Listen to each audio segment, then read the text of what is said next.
नमस्कार, सगरमाथा विशेषमा स्वागत छ। म केशव शर्मा।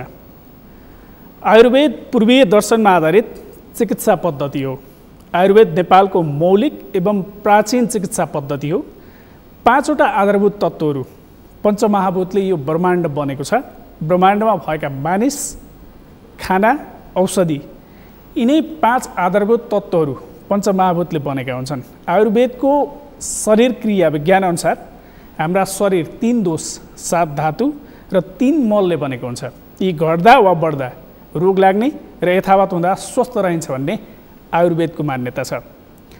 चिकित्सा गर्दा शरीरको जुन चिज जेले बनेको छ त्यस्तै सेवन गर्दा त्यो चिज बढ्छ र विपरीत सेवन गर्दा घट्छ भन्ने सिद्धान्त छ। प्राकृतिक आहार विहार, आचार, औषधि विधि अपनाउने हुनाले आयुर्वेद चिकित्सा हानि रहेछ। वीर अस्पतालको स्थापना हुनुअघि सबै किसिमका चिकित्सामा आयुर्वेद नै प्रयोग गरिन्थ्यो। 2052 सालमा राष्ट्रिय आयुर्वेद स्वास्थ्य नीति ल्याइयो। सो नीतिले परिकल्पना गरेका केही संरचनाहरूको स्थापना समेत गरियो।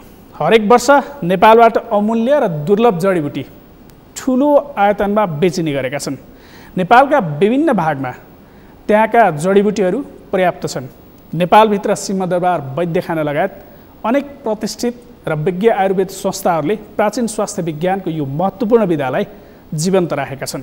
तर आधुनिक शिक्षा पद्धति र नीतिले आयुर्वेद चिकित्सा विज्ञानलाई तुलनात्मक रूपमा अत्यन्त कम महत्त्व दिएको छ। त्यसलाई व्यवस्थित गर्ने र मुलुककै हितमा प्रयोग गर्ने नीति र व्यवहार लागू भएको देखिँदैन। अहिले विश्वभर कोरोना सङ्क्रमण फैलिएको छ। नियन्त्रणका लागि आधुनिक भनिएको चिकित्सा प्रणाली सफल हुन नसकिरहेको अवस्थामा आयुर्वेदिक उपचार प्रणालीको चर्चा सुरु भएको छ। नेपाल सरकार स्वास्थ्य तथा जनसङ्ख्या मन्त्रालयले आयुर्वेद क्षेत्रको विकास तथा कोरोना रोकथाम र उपचारमा खोज अनुसन्धानका लागि उपयुक्त नीतिगत सुझाव तयार गर्न बृहत आयुर्वेद तथा वैकल्पिक चिकित्सा विकास कार्यदल गठन समेत गरेको छ। यो आयुर्वेदिक चिकित्सा पद्धति कस्तो पद्धति हो, कस्तो प्रणाली हो, विभिन्न रोगहरूको उपचारमा यो कति प्रभावकारी हुन्छ, कोरोना र आयुर्वेदिक पद्धतिका विविध विषयमा आज हामी कुराकानी गर्नेछौँ। हामीसँग कुराकानीका लागि कोरोनाको उद्गम थलो मानिएको चीनको थियानचिन विश्वविद्यालयबाट विद्यावारिधि गर्नुभएका, हाल आयुर्वेद चिकित्सालय नरदेवी काठमाडौँमा निर्देशकको रूपमा कार्यरत डाक्टर प्रदीप केसी हामीसँग स्टुडियोमा हुनुहुन्छ। स्वागत छ डाक्टर साहब यहाँलाई कार्यक्रममा। नमस्कार, धन्यवाद। यो आयुर्वेदिक चिकित्सा पद्धति भने चाहिँ कस्तो पद्धति हो? तपाईँले पृष्ठभूमिमा धेरै लामो व्याख्यान गरिसक्नु भएको छ। यो पूर्वीय दर्शनमा आधारित चिकित्सा पद्धति हो। यसले चाहिँ अब धेरै प्राचीन कालदेखि शरीरमा हुने शक्तिमा आधारित एउटा चिकित्सा पद्धति हो। जसरी त्रिदोष, पञ्चमहाभूत र 3 मल आदि इत्यादिको कुरा गर्नुभयो। यसैमा आधारित एउटा शरीरको बनावट कसरी भएको छ, शरीरले कसरी काम गर्छ, त्यो दर्शन थियो पहिले। त्यही दर्शनमा आधारित चिकित्सा पद्धति हो। अब यो प्राचीन छ हैन, धेरै पहिलेदेखि नेपालमा चाहिँ यो प्रयोगमा पनि आइरहेको छ र अहिले हामीले त्यही फिल्डमा काम गरिरहेको आधारमा पनि अब यो विषयले चाहिँ अहिले चर्चा पाएको छ। यसको लागि मलाई बोलाउनु भएको छ, धेरै धन्यवाद। यो अहिले यो जुन चिकित्सा पद्धति छ नि, यो पद्धतिले खास गरी कस्ता खालका रोगहरू जस्तो ब्याक्टेरियल अथवा भाइरससँग सम्बन्धित रोगहरूको पनि उपचार गर्ने हो, अथवा चाहिँ अन्य ज्वरो अथवा हाम्रा सामान्य जुन रुगाखोकी लगायतका रोगहरूको उपचार गर्ने, अथवा सम्पूर्ण रोगहरूको कस्तो खालको उपचार हुन्छ? यी रोगहरूको नाम धेरै पछि बनेका छन्। यो नामभन्दा पहिले चाहिँ अब आयुर्वेदका अथवा संस्कृतका आफ्नै नामहरू थिए होइन। त्यही भएर यो रोगहरू कस्तो गर्छ भन्दा पनि तपाईँको शरीरको अवस्था के छ होइन। अब सबै रोगहरू अहिले जुन नामाकरण भएर आएका छन्, यी सबैको रोगको उपचार हुन्छ भन्ने पनि छैन। तर त्यसको कन्सेप्ट चाहिँ आयुर्वेदमा छ। त्यो रोग किन लागिरहेको छ, त्यो रोगलाई तपाईँले शरीरबाट कसरी नियन्त्रण अथवा निर्मूल गर्न सक्नुहुन्छ भन्ने कन्सेप्ट चाहिँ भेटिन्छ। अब जस्तो आयुर्वेदका कतिपय ज्ञाताहरूले के पनि भन्ने गर्नुहुन्छ भने यो आयुर्वेदिक चिकित्सा पद्धति भने चाहिँ जस्तो एलोपैथिकले मानिसको शरीरमा कुन रोग लाग्यो त्यसलाई चाहिँ त्यही दबाएर राख्ने, अथवा त्यसरी गर्दा चाहिँ अर्को पटक फेरि कुनै न कुनै रूपमा त्यो शरीरमा देखा पर्छ भन्ने मान्यता राख्छ भने आयुर्वेदले त्यो रोगलाई शरीरबाट बाहिर निकाल्छ भनिन्छ। यो भने चाहिँ कसरी निकाल्छ? बाहिर निकाल्ने भन्दा पनि जुन अघि भन्नुभयो भने शक्तिमा आधारित, जस्तै त्रिदोष भन्ने वात, पित्त, कफ हैन, यो शरीरको फिजिकल एक्टिभिटिजहरू कस्ता हुन्छन् त्यो बेला वात भन्ने दोष चाहिँ बढ्छ कि घट्छ हैन। यो त्यसलाई चाहिँ साम्य बनाउन धातु वैषम्य भन्छ कि आयुर्वेदमा। अब यो शब्द त्यतातिर नजाउँ हैन। धातु विषमता हुनु रोग हो। धातु भनेका शरीरमा बनाउने जुन कम्पोनेन्टहरू हुन्, जस्तै अहिले तपाईँले मासु भन्नुहुन्छ, रगत भन्नुहुन्छ, यी सबै चिज अङ्ग प्रत्यङ्गहरू छन्, यी सबैको ब्यालेन्स केले हुन्छ? त्यो चाहिँ निरोग हो। अब त्यसलाई चाहिँ कुनै बेलामा बढ्छ घट्छ, त्यसलाई मिलाउने अवस्था हो यो आयुर्वेद भन्ने होइन। अब यसलाई चाहिँ सोलो डोलोमा भन्दा पनि अथवा यो पहिलेको कन्सेप्ट जुन हाम्रो शरीरलाई हेर्ने दृष्टिकोण र अहिले फरक हुनसक्छ, तर उसको चाहिँ ट्रिटमेन्टको आधारमा अथवा चाहिँ रोगलाई कसरी जोगाउने, मान्छेलाई पहिले त रोगबाट जोगाउने कन्सेप्टबाट आयुर्वेद सुरु हुन्छ, न कि रोगका उपचार गर्ने होइन। रोगबाट जोगाउनको लागि के गर्नुपर्छ यी कुराहरू बढी वर्णन गर्छ कि आयुर्वेदले होइन। सँगसँगै रोग लागिहाल्यो भने के गर्ने। अब त्यसो हुँदा यो उपचार पद्धतिको उपचार प्रक्रिया अलि ढिला हुन्छ एलोपेथिक भन्दा भन्ने गरिन्छ। त्यसले गर्दा यो कस्ता खालका रोगहरू, जस्तो तत्कालै कुनै जस्तो दुर्घटना भयो अथवा त्यस्तो खालको समस्या भयो, उसलाई अपरेसन गर्नुपर्ने भयो भने त्यस्तो खालको समस्यालाई चाहिँ समाधान गर्न सक्छ कि सक्दैन? यस्तो इमर्जेन्सी मेडिसिन, इमर्जेन्सी र सर्जिकल कुराहरू जुन हुन्छन् र अहिले देखिएका जुन पुरा एकैचोटि महामारी सिर्जित गर्ने रोगलाई चाहिँ एकैचोटि कन्ट्रोलमा ल्याउन नसक्ने अवस्था आयुर्वेदमा छ अहिले पनि। जबकि यो पश्चिमीय चिकित्सा आउनुभन्दा अगाडि फेरि यो पनि म्यानेजमेन्ट हुन्थ्यो होइन। तर पछिल्लो अवस्थामा आयुर्वेदमा अध्ययन अनुसन्धान कम भइरहेका छन्। पहिले बनेका औषधिहरू अहिले काम नलाग्ने भएका छन्, त्यसमा चाहिँ थप मोडिफाइड भएका छैनन् होइन। यी कुराले गर्दा सर्जिकल केसेसहरू होइन, त्यसबाहेक तपाईँको चाहिँ यो एकदम इमर्जेन्सी अवस्थामा चाहिँ कमजोर छ होइन। कमजोरको अर्थ त्यसमा हुँदै नसक्ने भन्ने होइन। जसरी तपाईँलाई अहिले एकदम पेट दुखेर जान्छ, त्यही प्लान्टबाट निकालेको औषधि इन्जेक्सनको रूपमा लगाउनुहुन्छ, तर त्यो प्लान्टले चाहिँ काम ढिलो गर्छ, यसरी चाहिँ अलिक पछि पर्या हो होइन। नत्र भने त्यो बाहेक अरू तपाईँका नर्मली रोगहरू देखिन्छन् जुन दीर्घ रोग छन् होइन, नसर्ने रोग भनेको लामो समयसम्म त्यसलाई उपचार गर्दा त्यो निर्मूल चाहिँ हुन्छ। हजुर। तर तत्कालका लागि चाहिँ तत्काल जसरी एउटा ट्याब्लेट अथवा एउटा इन्जेक्सनले जसरी सन्चो हुन्छ एलोपेथिकमा त्यसो चाहिँ हुँदैन। त्यो लेभलकै अनुसन्धान हुन बाँकी छ। विदेशमा भएको छ, नेपालको कुरा गरेँ मैले होइन। अन्ततः धेरै कुराहरू चाहिँ यही उसमै प्रयोग हुन्छन् होइन।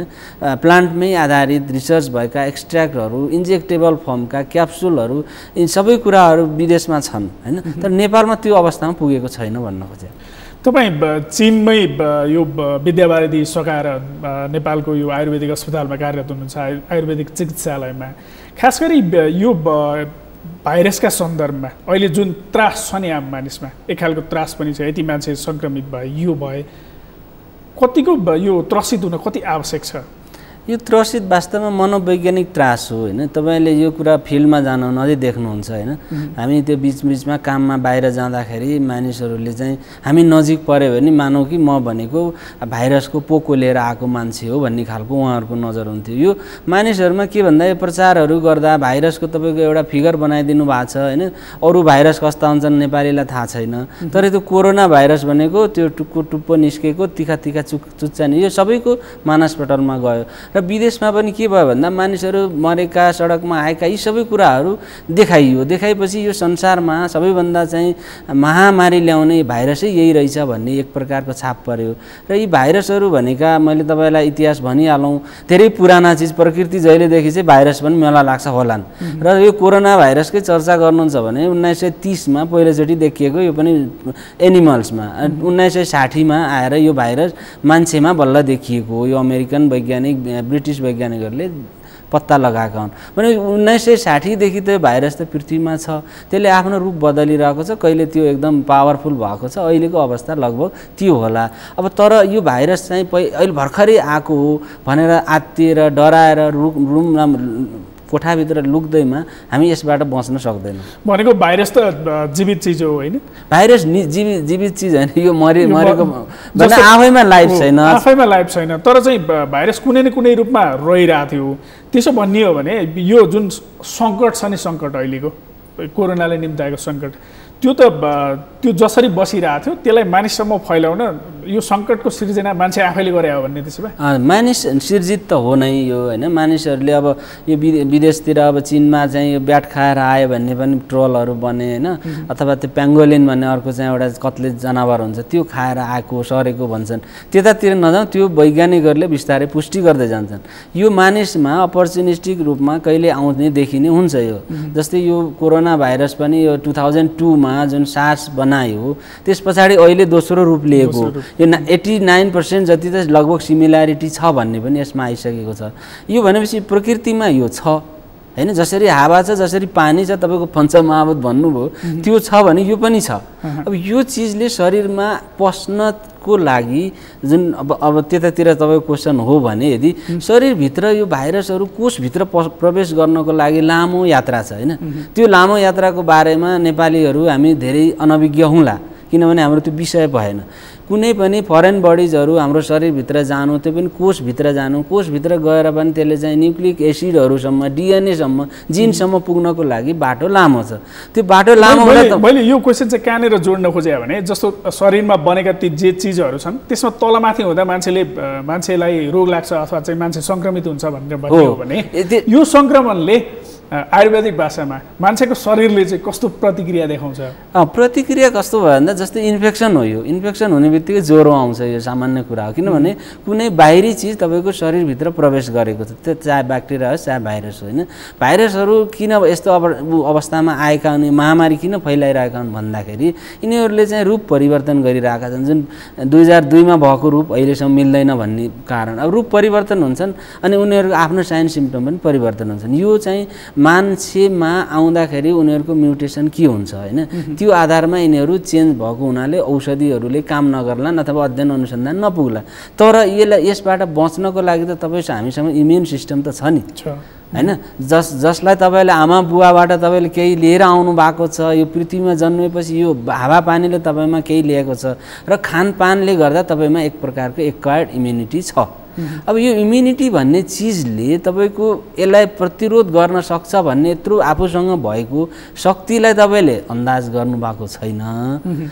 ताकि तपाईँले चाहिँ यो जुन अब आयुर्वेदकै कुरा गऱ्यौँ भने आयुर्वेदले के भन्छ भन्दा जुन यो रोगहरू पस्ने ठाउँहरू हुन् नि, त्यो पस्ने ठाउँमा पनि तपाईँको सिपाही छ के, त्यहाँ तपाईँको रोगबाट लड्नको लागि त्यहाँ गोली गट्टा सहितका सिपाही छन्, जसलाई हामीले चाहिँ विभिन्न यो लिम्फेटिक टिस्यु भन्छौँ हैन, त्यो सिपाहीहरू हुन्। त्यो छ, त्यत्रो शरीरभित्र तपाईँको इम्युनिटी छ, बन्छ। अब बन्छ भन्ने बित्तिकै त्रासमा मानिसहरू कति दिन बस्नुहुन्छ हैन, मेरो भनाइ यो हो हैन। त्रासले नै रोग जित्तिने भए यो महामारी कहिले पनि भयो। योभन्दा अगाडि हेर्नु स्मल पक्सको कस्तो थियो हैन, त्यस्तै मिजल्सको अहिले पनि हामी सुई लगाइरहेछौँ, त्यो एक प्रकारको प्रिभेन्टेबल हुँदै गयो। यो पनि भविष्यमा त हुन्छ। त्योभन्दा अगाडि त तपाईँसँग आफै रोगसँग लड्ने इम्युनिटी छ। त्यो इम्युनिटीलाई बढाउन आयुर्वेदमा केही त्यस्ता कुराहरू छन्, मैले सोध्नु भने म भन्छु त्यो पनि। र यो बढाउनको लागि तपाईँको के कुराहरू गर्ने के नगर्ने हैन, यो कुराहरू कमसेकम ध्यान दिने। त्यो पनि अहिले हैन, महामारी फैलिसकेपछि हैन, फैलिने बेलामा। जस्तो अहिले जुन महामारी फैलिसक्यो विश्वव्यापी बनिरहेछ, यो आयुर्वेदिक पद्धति जस्तो एलोप्याथिक आधुनिक भनिया चिकित्सा प्रणालीले पनि अहिलेसम्म त्यसको समाधान कसरी हो भन्ने समाधान निकाल्न सकेका छैन अथवा त्यसको उपचार सम्भव भएको छैन। यस्तो अवस्थामा यो भाइरसजन्य जुन सङ्क्रमण छ नि, यसमा आयुर्वेदिक उपचार पद्धति कति प्रभावकारी हुन्छ? आयुर्वेदिक उपचार भन्दा पनि यो प्रभावकारी अथवा अप्रभावकारी भन्दा पनि यसभित्र जुन हाम्रो यो प्रकृतिमा भएका जडीबुटीहरू छन्, प्लान्ट्सहरू छन्, हर्ब्सहरू छन्, यी हर्ब्सहरूमा अहिले पनि रिसर्च भएका अनुसन्धानबाट हेर्नुहुन्छ भने यिनीहरूमा केही सक्रिय तत्त्वहरू छन्। यो तपाईँको चाहिँ एन्टिभाइरल प्रपर्टी FDA एप्रुभ भनेर तपाईँ सर्च गर्नुभयो भने पनि कुन कुन प्लान्टमा के चिज रहेछ भन्ने कुरा तपाईँहरूले भेट्न सक्नुहुन्छ हैन, पढ्न सक्नुहुन्छ। हामीले त्यही कुराहरू हेऱ्यौँ। अब यो अध्ययन अनुसन्धानबाट हेर्दै जाँदा ल बेसारकै कुरा गरौँ। अहिले बेसार बडो राष्ट्रिय चर्चामा छ हैन, नो के अरे अदुवा कोरोना बेसार नो PCR भन्ने पुरा चाहिँ प्लेकार्ड। बेसारमा एन्टिभाइरल मात्रै होइन कि त्यसमा चाहिँ के छ भन्दा इम्युनिटी बढाउने हैन, त्यस्तै तपाईँको चाहिँ एन्टी क्यान्सर प्रपर्टी, यो धेरै कुराहरू कुर्कुमिन भन्ने एउटा तत्त्व छ, अरू पनि होलान्। यो बेसार भनेको सामान्य चिज रहन्छ, मान्छेले चाहिँ ढुङ्गा अथवा बजार वनस्पतिहरू अरू खाऊ भनेको छैन। हामीलाई मसलाको रूपमा बेसारै प्रयोग गर भनेर तपाईँका हाम्रा पुर्खाले सिकाएको होइन, त्यसमा केही चिज रहेछ र त हामीले युज गरिरहेका रहेछौँ। भन्नाले यो हाम्रो भान्सामा भएका औषधिहरू, भान्सामा भएका मसलाहरू, यिनीहरूले पनि वास्तविक रूपमा केही न केही हाम्रो शरीरको जुन एक्वायर्ड इम्युनिटी डेभलप गर्ने प्रक्रिया हुन्छ त्यसमा रोल खेल्छ नै हैन। र हामीले अहिले भन्न खोजेको कोरोनाको जुन महामारी छ, यसमा तपाईँको यो जहिले पनि यो भाइरल चिजहरू मैले तपाईँलाई भन्छु, यो सिजनल चेन्जेस हुने बेलामा बढी रुगाखोकी लाग्छ। यो त सबैले जानेको कुरा हो नि हैन पुष माघतिर हो यो सार्स पहिलेको र अहिले फैलेको पनि लगभग पुष माघको डिसेम्बर नोभेम्बरतिर हुन्छ। यस्तो अवस्थामा के हुन्छ भने आयुर्वेदले के भनेको छ भन्दाखेरि ऋतु सन्धि भन्छ त्यो पहिलेदेखि भनेको कुरा हो। आचार्य चरकहरूको पालामा यो छ है भने 3000 वर्ष जति पुरानो। तपाईँ ऋतु सन्धि हुने बेलामा के गर्नुहुन्छ चिसोमा हिँड्दिनु भयो। जब तपाईँ चिसोबाट तातोतिर जाँदै हुनुहुन्छ भने अझै पनि चिसो चिजहरू खाइराख्नु भएको छ बानी हैन। यस्तो यस्तो कुराहरूले गर्दा तपाईँको शरीरमा यो दोषहरू जुन भने तपाईँको इनर्जी इम्ब्यालेन्स हुन्छ। सिधा भाषामा भन्ने इनर्जी इम्ब्यालेन्स शरीरको आफ्नो फिजिकल इनर्जी छ त्यो इम्ब्यालेन्स हुनु भनेको हामीले विभिन्न बाह्य चिजहरू हाम्रो शरीरभित्र प्रवेश गर्ने मौका दिनु हो। मेरो भनाइ यो हो। जस्तो यो यो यो चिकित्सा पद्धति वीर अस्पतालको निर्माण हुनुभन्दा पहिले नेपालमा यही चिकित्सा पद्धति अवलम्बन गरिन्थ्यो। यति लामो समयदेखि नेपालले अवलम्बन गर्दै आएको यसका जिल्ला तहसम्म संरचना पनि छ आयुर्वेदको। यो अहिलेको मात्रै होइन यस अघि पनि यस्ता समस्याहरू आउँदा खोज अनुसन्धान चाहिँ प्रभावकारी रूपमा अगाडि बढ्न सकेको छ। त्यसो भए कतिको हुन सकेको छ नेपालमा भएका खोज अनुसन्धान कति प्रभावकारी छन्? नेपालमा विशेष रूपमा भनेर अनुसन्धान ठ्याक्कै यही भएको छन् भनेर अहिले हामीले भन्न सक्दैनौँ होइन। किनभने यो चाहिँ अब नेपालमा विभिन्न कारणले गर्दा जनशक्तिको कुराहरू छ होइन। त्यसमा भौतिक संरचनादेखि लिएर यो अनुसन्धान भने भन्दा बित्तिकै हुने कुरा होइन। लामो यसलाई ठुलो धनराशिको आवश्यकता पर्ला त्यो तपसिलमा न। तर अहिले हामीले के गर्न सक्छौँ भने यो कोरोनामा ल हामी छिमेकी राष्ट्रमै जाउँ। अनि मैले जोड्न खोजेको कहाँ भने जस्तो बेसारमा आयुर्वेदिक तत्त्व हुन्छ अथवा औषधीय गुण हुन्छ। हाम्रा भान्सामा जे पाक्छ ती धेरै चिजहरूमा आयुर्वेदिक गुण हुन्छ। त्यसले चाहिँ हाम्रो इम्युन बढाउन सक्छ अथवा केही रोगहरूलाई निर्मूल पार्न सक्छ भनेर हामीले भन्दै गर्दा ती हाम्रै भान्सामा हुने चिज हाम्रै वरपर भएका चिजहरूमा हामीले अनुसन्धान गर्न चाहिँ हाम्रो अनुसन्धान चाहिँ किन हुन सक्दैन? यो अनुसन्धान हुन नसक्नुको पछाडि चाहिँ अब अनुसन्धान जुन सरकारी निकायहरू छन् तिनीहरूको सक्रियता कति भयो योजना कस्ता बने होइन यो कुराले फरक पार्ने कुरा हो होइन। अब मैले गर्छु भन्दैमा भर्खरै हामीले अनुसन्धान गरिहाल्न पनि सक्ने अवस्था हुँदैन। यतातिर जानुभन्दा पनि हामीले यो गर्नुपर्छ प्रमाणित गर्नुपर्छ त्यसको लागि समय लाग्ला। मैले भनेको अहिले जो महामारी छ नि यो महामारीमा त विश्व स्तरमा त भएको छ। तपाईँलाई म एसटी मधु जुन जेटी मधु भनेर संसारले चिनेको छ त्यसमा भएका अनुसन्धानहरू हेर्नुहोस्।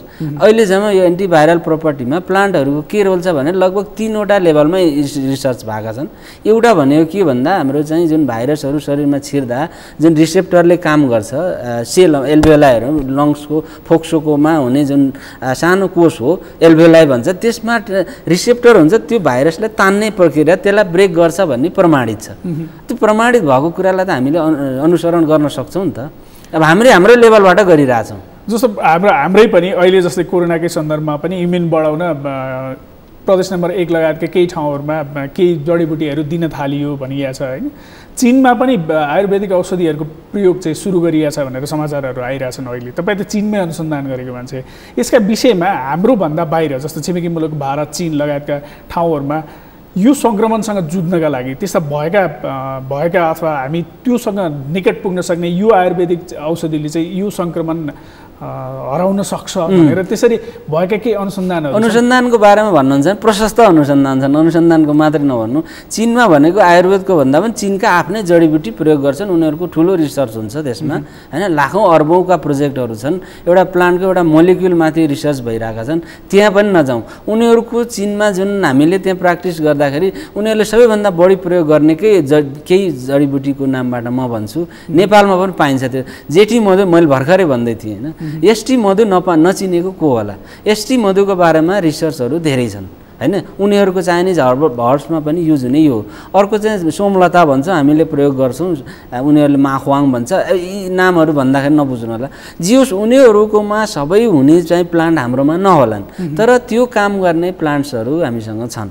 हामीले त्यसलाई व्यापक रूपमा प्रयोग गर्न सक्छौँ। त्यसको लागि नरदेवी चिकित्सालय अथवा आयुर्वेद क्षेत्रको समग्र आयुर्वेद विभाग पनि तयार छ होइन। ती ठ्याक्कै त्यही औषधि त्यहाँ उनीहरूको क्याप्सुल युज हुन्छ। हामी अहिले क्याप्सुल बनाएर कुदैमा क्याप्सुल बन्दैन सर।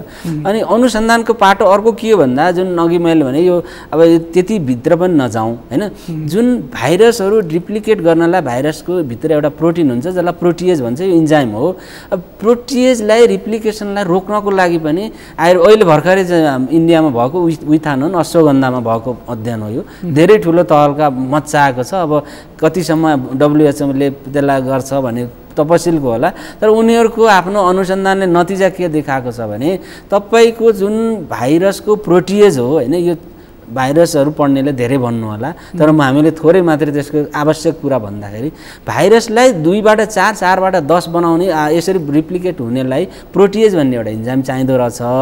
त्यो प्रोटिएजलाई कम गराउन अश्वगन्धामा भएको उइथानोन काफी छ भनेर उनीहरूले प्रपोज्ड, यो डब्ल्युएचओले पनि रिपर्पोजिङ ड्रग भनेर अहिले नयाँ अवधारणा ल्याएको छ। पहिल्यै छन् तर अब त्यसलाई नयाँ रूपमा प्रयोग गरौँ भनेर रिप्रोपोजिङ ड्रग हो। त्यो हाइड्रोक्सिक्लोरोन क्विन आयो होइन, कुन कुन एन्टिभाइरल भनेर आएको छ, हिजो अस्ति डेक्सामेथासोन भनेर आएको छ, यो उता पनि आइरहन्छ। तर अब यो प्लान्ट्समा भएका एक्टिभ तत्त्वहरूलाई प्रयोग गरौँ, यो चाहिँ महामारी रोक्नको लागि। जसरी चीनमा चाहिँ यो गर्नको लागि उनीहरूले फर्स्ट लाइनमा आइसोलेसनमै यो दिइरहेछन् भने हामीले यहाँ किन नदिने? त्यसको पछाडिका वैज्ञानिक तथ्यहरू हामी पुर्याउँछौँ भन्ने एउटा कुरा हो।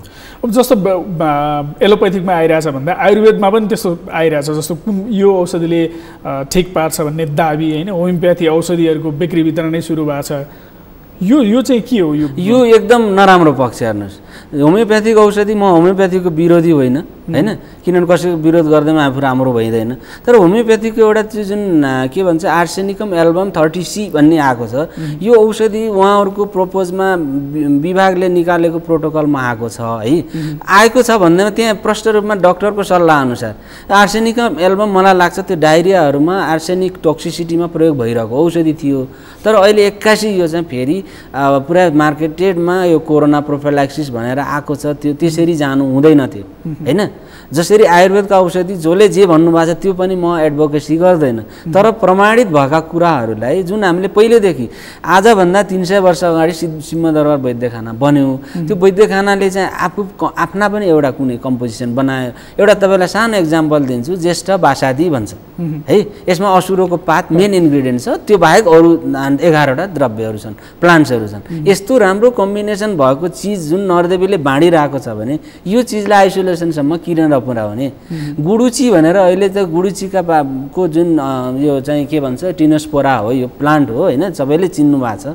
यो प्लान्टलाई चाहिँ चिया किन एडभोकेसी नगर्ने होइन? चिया खाऊ भन्दैमा त नराम्रो त होइन होइन, त्यसले चाहिँ सर्टेन रूपमा त तपाईँलाई रोगसँग लड्न त मद्दत गर्छ नै। अब त्यस्तै मैले एसटी मधु जुन हामीले नरदेवीले यो चिकित्सालयले उहिलेदेखि बाँडिरहेको कुरा पनि, यी चिजहरूमा त हामीलेमा त केही न केही त रहेछ नि, जुन चाहिँ अनुसन्धानले हामीले नगरे पनि अरूले त गरेछन्। अरूले गरेको कुरालाई अनुसरण हामीले किन नगर्ने होइन? यो कुरालाई हाम्रा बिरामी जुन आइसोलेसनमा अहिले केही पनि पाएन होइन, अब मान्छेसँग डर छ, त्यहाँ स्वास्थ्यकर्मीसँग पनि डर होला होइन, एउटा सिटामोल फालिदिनु पऱ्यो भने भूत त त्यो मानवै होइन कि होइन भन्ने हिसाबले जुन छ भने त्यस्तो ठाउँमा हामीले यो सँगसँगै यो क्वाथहरू चियाहरू उहाँहरूलाई यो प्राणायाम अहिले कुरा धेरै आएको छ। प्रत्येक प्रदेशमा प्रदेश सरकारले गरिसकेको छ यो विषय, हामी पनि धेरै ठाउँमा गएर एडभोकेसी गरेका छौँ। यो त आधुनिक चिकित्साका हिमायती भन्ने देशहरूले समेत योग गर भाषा खुसी हो नाच भनेर सुरु गरिसके। अब यो आयुर्वेदिक पद्धतिले जसरी उपचार गर्दा यो जडीबुटीको सेवन मात्र नभएर यसले त जीवनशैलीलाई पनि जोडेर उपचार गर्ने हो। यदि त्यसो हो भने जीवनशैलीका रूपमा के कुराहरूमा यस्तो रोगहरू नफैलिउन्, सङ्क्रमण नहोस् भन्नका लागि जीवनशैलीमा चाहिँ कहाँनिर सुधार गर्नु? अब यो तत्कालै जीवनशैली सुधारको लागि हामीले भन्नुभन्दा पनि यो सिजनहरू हुन्छ, अघि पनि भने जसरी गर्मीबाट अब जाडोमा आउँदैछौँ, जाडोबाट गर्मीमा जाँदैछौँ, जब तपाईँको बडी टेम्परेचरै तलमाथि हुने अवस्था कुनै बेला हुन्छ, त्यति बेला धेरै जसो यो आउने भएको हुनाले त्यो जस्तै तपाईँको चाहिँ यता के भन्छ शिशिर ऋतु सकियो भने पुषमाघ सकियो, अब वैशाखतिर आउन लाग्यो भन्ने बेला त्यस्तो बेलामा अथवा असार सकियो साउन सकियो अब भदौ असोज आउन थाल्यो, यस्ता बेलामा भाइरल इन्फेक्सन हुन्छ। यो पहिलेदेखि भइरहेछ, तपाईँ खोक्नु भएको छ, तपाईँलाई हलिअलि ज्वरो आएछ, हिँड्दै गर्नुभएको छ, नाक रसाइरहेछ, यो भइरहेको छ, भाइरल इन्फेक्सन भइरहेको छ होइन। त्यस्तो अवस्थामा हामीले चिसो चिजहरूबाट अथवा कुन चिज आफूलाई एलर्जिक छ होइन, खानपान कति बेला गर्ने, हिँडडुल कति बेला गर्ने, अहिले आएको छ नि जुन पिपिईको कुरा, यो मास्कको कुराहरू होइन। अब यो कुरा भन्दा पनि हामीले आफूलाई चाहिँ के कुरा खाने यो कुरालाई ध्यान दिनु पर्ला होइन। त्यो कुनै अर्को दिन बोलाउनु भएको छैन हामी। यो मन र खानपानबाट कतिपय स्वास्थ्य समस्याहरू अधिकांश त्यहीँबाट सृजित हुन्छन् भनेर भनिन्छ है। यदि त्यसो हुँदा यो मनलाई स्वच्छ राख्न र खानपानमा केही 2-4वटा कुराहरू जस्तो जसले हेरिरहनु भएको छ उहाँले पनि यो चिजहरूमा हामीले ध्यान पुर्याउनुपर्छ भनेर यो अहिलेको समस्या मात्रै होइन यसलाई दीर्घकालसम्म पनि यस्तो समस्या नआओस् अथवा चाहिँ शरीरमा त्यो खालको सङ्क्रमण त्यो खालको रोग अथवा कुनै खालको समस्या नआओस् भनेर आम मान्छेले के कुरामा ध्यान दिनु? यस्तो बेलामा मैले 2-3वटा कुरा हजुरलाई भन्नै पर्ने हुन्छ होइन। जस्तै यो बेलामा एउटा चाहिँ ज्येष्ठ बासादी छ है, अथवा चाहिँ तपाईँको चाहिँ गाउँघरमा पाइने असुरो नै छ होइन, अथवा तपाईँ यो पनि पाउनु भएन भने तपाईँको त्रिकटु भन्ने चाहिँ शुन्ठी मरिच पिपला यो सिजनल चेन्जेस हुने बेलामा यी चिजहरूको सेवनमा ध्यान दिनु पर्यो होइन। त्यस्तै हामीले गुडुचीको चिया बजारमा मार्केटेड छ, सिंहदरा वैद्यखानाको तुलसी चिया छ, तुलसी हामीले घर घरमा रोपेर त्यसैको पातको चिया, दालचिनी मैले भन्नै पर्ने अर्को छ दालचिनी छ जुन गाउँ गाउँमा जहाँ पनि छ होइन। यो दालचिनी सधैँ देखिरहेको छ यस्तोले पनि मेरो रोग ठिक गर्छ भन्ने कुरा जुन कन्सेप्ट हो नि यो कन्सेप्ट चेन्ज हुनु पऱ्यो क्या होइन। मान्छेहरूलाई दिनदिनै देखेको छ दिनदिनै बेसार खाएको छ रोगी छु भनेर यो यो यो नेपालकै सन्दर्भको कुरा गर्ने हो भने कोरोना क्षेत्रको विकास र कोरोनाको रोकथाम र उपचारका लागि खोज अनुसन्धान गर्ने एउटा कार्यदल पनि बनाएको छ स्वास्थ्य मन्त्रालयले होइन। यो कार्यदलमा तपाईँ पनि सदस्य हुनुहुन्छ, यसले चाहिँ गर्छ कि? अब यो एउटा चाहिँ यो जुन यो संसदमा सम्माननीय प्रधानमन्त्रीज्यूले चाहिँ जुन आयुर्वेदको जुन राम्रा पक्षहरूलाई उजागर गर्नुभयो त्यस पछाडि यो मन्त्रालयले यो कार्यदल बनाएको छ। यो कार्यदलमा मलाई लाग्छ 13 सदस्य हुनुहुन्छ जसमध्येको म पनि हो। अब यो टिमवर्कको काम हो। अनुसन्धान गर्ने पक्षले अनुसन्धानको लागि कुरा अगाडि बढाउनुपर्छ। औषधि उत्पादन गर्ने जुन निकाय छ आयुर्वेदभित्र अब सधैँभरि अर्कोलाई दोष लगाएर हुँदैन होइन। तपाईँले सधैँभरि चाहिँ अर्कोले मलाई यो दिएन त्यो दिएन भन्दा पनि हामीले के दिन सक्छौँ र के हामीलाई चाहिएको यो कुरा मागसहित जसरी वैद्यखानाले पनि आफ्नो एउटा प्रपोजल बनाउनु पर्यो। सेवामूलक संस्था हामीले नर्देवेला भने कुन कुन सेवालाई त्यति बेला हामीले कुन कुन सेवा दिन्छौँ यो कुरालाई ध्यान दिनु पर्यो। अनुसन्धानको पाटोलाई अनुसन्धानका जनशक्तिहरू डेभलप गर्नु पर्यो होइन। अनुसन्धान भनेको तपाईँ हामी गएर यसो बसेर मिटिङ गरेर हुने कुरा होइन होइन। यस्तो कुराहरूलाई त्यस्तै यो कामहरू भएको छ कि छैन, कुन कुन संस्थाले के काम गरे भन्ने कुरा नेपाल सरकारले क्लोज मोनिटरिङ गर्नु पर्यो। संस्था खोल्दैमा त्यसले काम गरेको छ कि छैन भनेर त्यो काम गरेको छ कि छैन अनुगमन नहुने भने काम त्यही भने प्रधानमन्त्रीले यो आयुर्वेदको कुरा सदनमै उठाइदिनु भयो। खोज अनुसन्धान गर्न एउटा कार्यदल पनि बन्यो। नीतिगत व्यवस्था अथवा त्यसमा हुनुपर्ने बजेट अथवा चाहिँ जनशक्ति कति प्रभावकारी छ नेपालमा, कति उपलब्ध छ? यो बजेटको कुरा गर्ने त नगन्ने बजेट हो होइन। बजेटको कुरा त जोड्दै नजोडौँ यहाँ होइन। नेपालमा चाहिँ खासै यो यस्ता पिछडिएका क्षेत्रहरूमा अथवा तपाईँ कृषि अहिले यो लकडाउन भयो कृषिमा बजेट कृषिको बढी चार्मिङ भयो कि।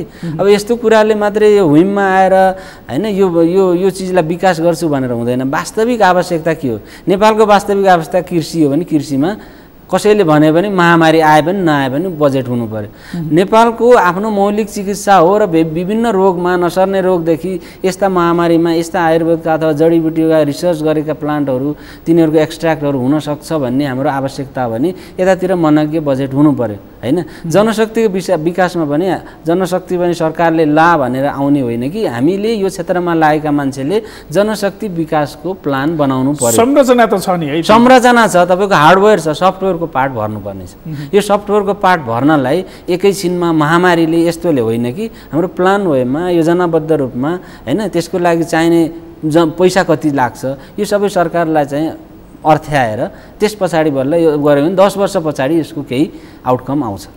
अब यदि हुँदाहुँदै पनि यो चिकित्सा पद्धति नेपालकै सन्दर्भमा त पुरानो चिकित्सा पद्धति हाम्रो चिकित्सा पद्धति अथवा चाहिँ जुन अहिले आधुनिक बनेको चिकित्सा पद्धति सुरु हुनुभन्दा पहिलेदेखि यो चिकित्सा पद्धति लागेको थियो। यदि हुँदाहुँदै पनि यदि लामो समयसम्म यो आइरहँदा अथवा यसका जिल्ला तहसम्म संरचना बनिरहँदा पनि अस्पतालहरूको संरचना निर्माणकै सन्दर्भमा पनि जस्तो निजी र सरकारी दुवै खालका छन्। निजी अस्पतालहरू सञ्चालन हुने अथवा चाहिँ सरकारी अस्पतालहरूको निर्माणमा पनि एलोपेथिक उपचार पद्धतिबाट उपचार गर्ने अस्पतालहरू धेरै खुला देखिन्छ भने बिरामीहरूको फ्लोकै कुरा गर्ने हो भने एलोप्याथिकतिर धेरै मानिसहरूको आकर्षण अथवा चाहिँ उपचारका लागि त्यहाँ पुग्ने गरेका छन्, तर आयुर्वेदमा एकदम कम पुग्छन्। यो जनविश्वास चाहिँ किन घट्यो होला? अब यस्तो जनविश्वास भन्दा पनि अब यो निजी र सरकारी क्षेत्र जुन दुई पक्षीय रूपमा बाँडिन्छ नि, अब निजी क्षेत्रहरूले चाहिँ लगानी राम्रो हुन्छ होइन, यी सबै कुराहरूले गर्दा अलिकति आकर्षण भयो होला।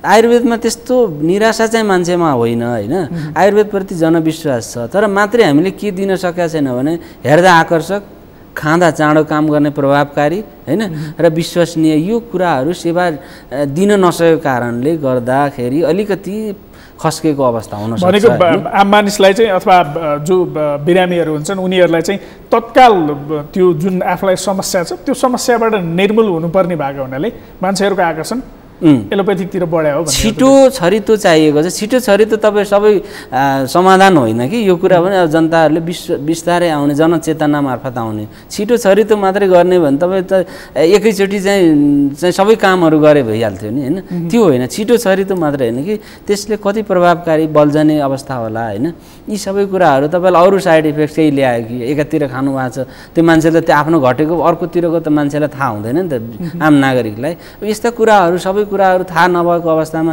एउटा चिज त उपचार गरिराख्नु भएको छ, अरू चिज पनि केही न केही त ल्याउनु भएको छ। मनोविज्ञानले चाहिँ कतिको असर गर्छ त्यस्तोमा? जस्तो अन्तिम कतिपय उयोहरूमा के देखिन्छ भने अन्तिम समयमा चाहिँ आयुर्वेदिक उपचार पनि सँगसँगै त्यसलाई चाहिँ यही मनोविज्ञानको कारणले नै बिग्रेको हो। तपाईँ लास्टमा गएर यो जोड्नुभयो, आयुर्वेदमा के राम्रो हुन्थ्यो भन्ने कुरा पहिले सोचिँदैन, जब डुङ्गा डुब्ने बेला भएको हुन्छ होइन त्यति बेला केही छ कि भनेर मात्रै खोजिन्छ। त्यस्तो होइन होइन, केही न केही यसमा सही ठाउँमा तपाईँ जानुभयो भने केही न केही तपाईँको स्वास्थ्यलाई राम्रो हुने चिज पाउनुहुन्छ। त्यसो हुँदा त यो उपचार पनि प्रभावकारी नहुने देखियो। जस्तो अन्तिम अवस्थामा यसको त उपचार पद्धति नै लामो हुने भयो हुनाले अथवा चाहिँ जे समस्या छ त्यो समस्यालाई ठिक पार्न लामो समय लाग्ने भयो हुनाले त यसको सुरुवातदेखि नै उपचारमा लाग्नु पर्यो। होइन त्यस्तो लामो भनेर 10औँ महिना कुर्ने पनि होइन होइन, तपाईँलाई आजको भोलि अथवा आज एक हप्ताभित्र केही न केही सिग्निफिकेन्ट देखिन्छ समस्याको समाधान होइन। विभिन्न थेरापीहरू आएका छन् अहिले होइन आयुर्वेद बेस्डमा, यी थेरापीहरू गर्नु भने तपाईँलाई आजको भोलि नै केही रिलिफ भइसकेको हुन्छ। यो अवस्थामा औषधिको जुन अनुसन्धानको पाटो हो नि मैले जोड्न खोजेको त्यही हो। तपाईँको एलोप्याथीमा पनि डक्टरहरूले मात्रै सबै ठिक होइन नि त, त्यहाँ औषधि हुन्छ काम गर्ने के चेप्यास्त्र होइन, त्यस्तो औषधितिर हामी अलिक कम गएको हो। र यो अन्तिममा म एउटा कुरा जोडिहालौँ, यो एलोप्याथिकमा जस्तो मान्छेलाई के समस्या भएको छ, बिरामीलाई के समस्या भएको छ भन्नाले ल्याब टेस्ट गर्ने गरिन्छ।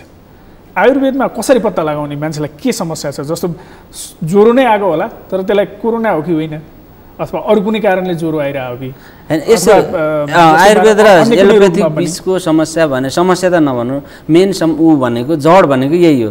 यो आयुर्वेद भन्ने बेलामा तपाईँको एउटा तपाईँलाई पनि आफै के बुझ्नु पऱ्यो भने यी बायोकेमिस्ट्री यी ल्याबहरू भनेको एलोप्याथिक मेडिसिन होइन, यी भनेका डायग्नोस्टिक टुल्सहरू हुन् होइन। पहिले मान्छेलाई ज्वरो हुन्थ्यो, ज्वरो के कारणले लायो भन्दा पनि ज्वरो कुन प्रकारको छ त्यो आधारमा आयुर्वेदले औषधि दिन्थ्यो भने अहिले ज्वरोलाई कुन ब्याक्टेरिया कुन भाइरसले यो भनेको ल्याबले डायग्नोस्टिक टुल्सहरू हुन् है।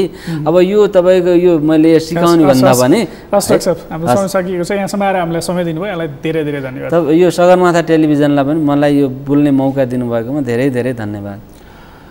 उहाँ हुनुहुन्थ्यो केन्द्रीय आयुर्वेद चिकित्सालय नवरदेवी काठमाडौँका निर्देशक डाक्टर प्रदीप केसी हामीसँग कुराकानी गर्नुहुँदै। आजका लागि सगरमाथा विशेषको समय सकिएको छ। म केशव शर्मा बिदा हुन्छु। सगरमाथा टेलिभिजन हेर्दै गर्नुहोला। नमस्कार।